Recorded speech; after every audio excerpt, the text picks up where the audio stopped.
Welcome everyone to the Barrhead and District Forum interviews for the 2021 municipal elections. The Barrhead Chamber of Commerce, Barrhead Leader, and Barrhead Public Library thanks you for your time today. Welcome Division 4 candidate for the County of Barrhead, Amanda Lambert. Before we get started, can you introduce yourself and tell us a little about why you're seeking election? Okay, just some basic information about me. My husband and I moved here in 2008 with our two young sons.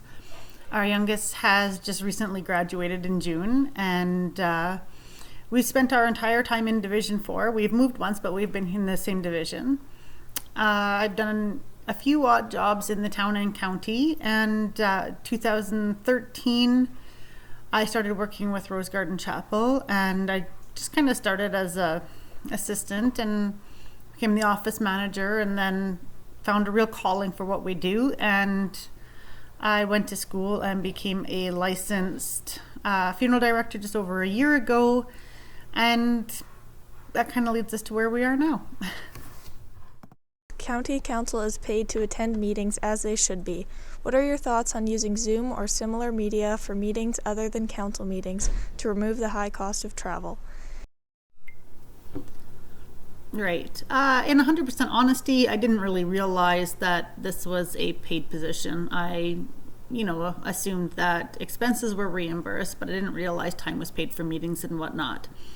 I think Zoom is a great tool. There's lots of networking and meetings that you can do via Zoom or WebEx or whatever platform you use.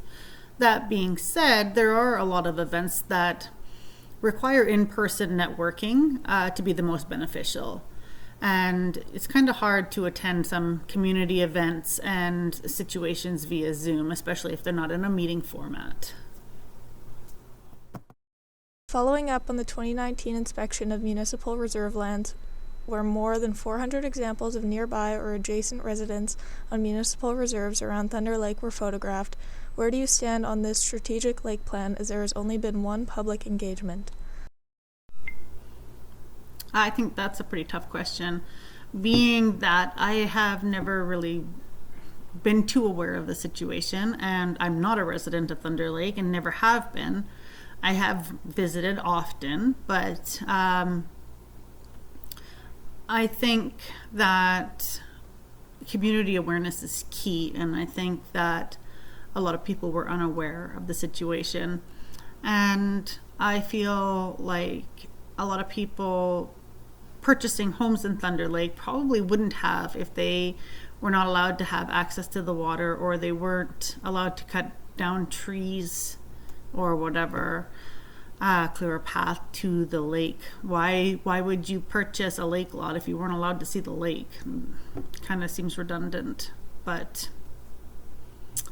I guess that's something that would, it would have to be discussed in the future and find out what both county and resident resolutions could be made.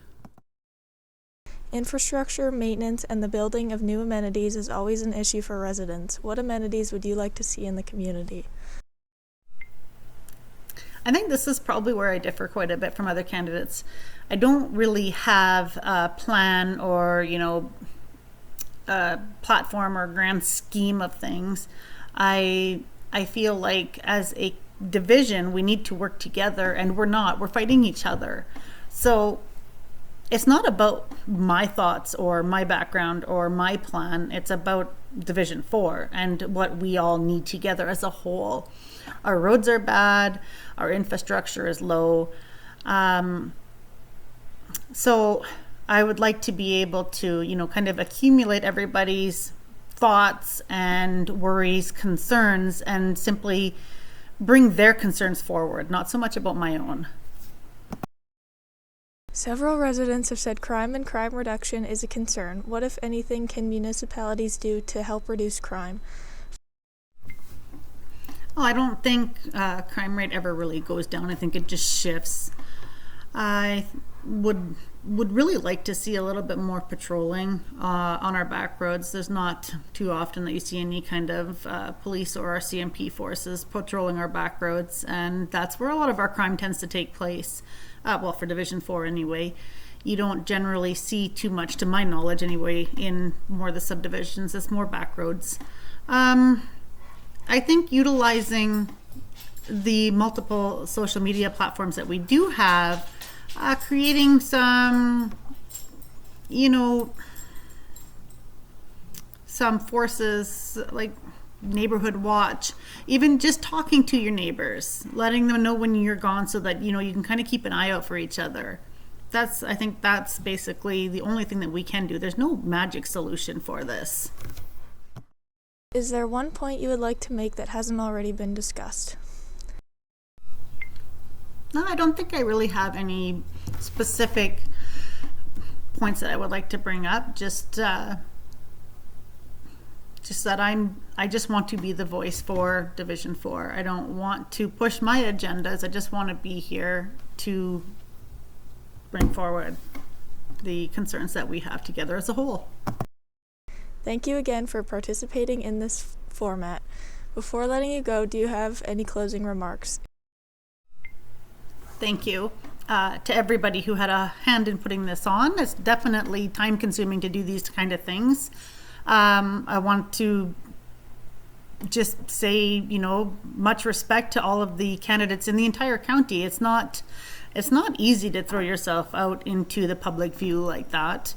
But I think we all have the same intentions. And I think that regardless of who is voted in, I think everybody that is running will do their best to be a proper and good representative for their division. A few last note things about myself. I have not gone around campaigning door to door. That's not who I am. I think it's hypocritical of me to go door to door when I wouldn't have done that before.